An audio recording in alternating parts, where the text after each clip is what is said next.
the burning bush. Now Moses was keeping the flock of his father-in-law, Jethro, the priest of Midian, and he led his flock to the west side of the wilderness and came to Horeb, the mountain of God.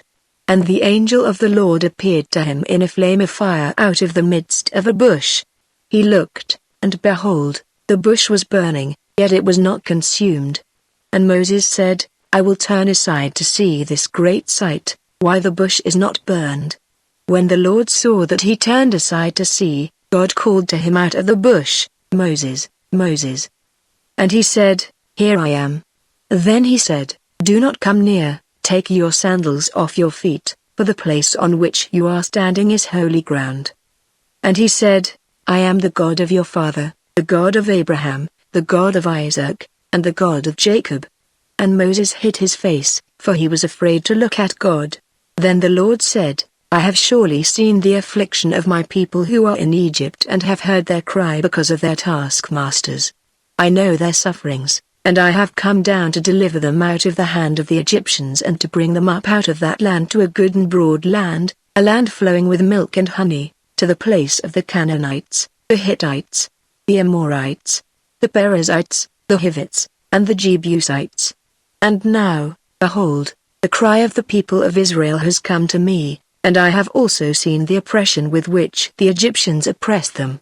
Come, I will send you to Pharaoh that you may bring my people, the children of Israel, out of Egypt. But Moses said to God, Who am I that I should go to Pharaoh and bring the children of Israel out of Egypt? He said, But I will be with you, and this shall be the sign for you, that I have sent you. When you have brought the people out of Egypt, you shall serve God on this mountain. Then Moses said to God, If I come to the people of Israel and say to them, The God of your fathers has sent me to you, and they ask me, What is his name? What shall I say to them? God said to Moses, I am who I am. And he said, Say this to the people of Israel, I am has sent me to you. God also said to Moses, Say this to the people of Israel, The Lord, the God of your fathers, the God of Abraham, the God of Isaac, and the God of Jacob, send me to you. This is my name forever, and thus I am to be remembered throughout all generations.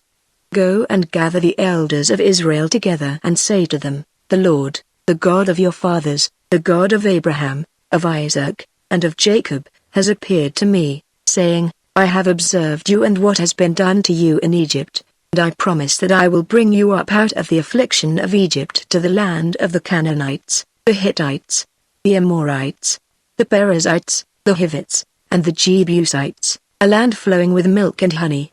And they will listen to your voice, and you and the elders of Israel shall go to the king of Egypt and say to him, The Lord, the God of the Hebrews, has met with us, and now, please let us go a 3 days' journey into the wilderness, that we may sacrifice to the Lord our God.